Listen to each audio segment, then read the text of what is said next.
How to insert captions on photos in Facebook Lite.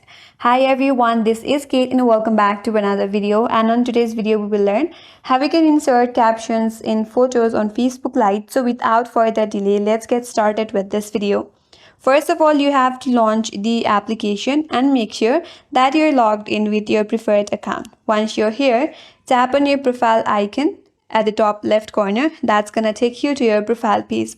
Once you're here, scroll down and find a post or photo where you want to insert the captions. Then tap on the three dot icon at the top left and here tap on Edit Post. Under Edit Post, there is an option to enter your captions or edit your caption.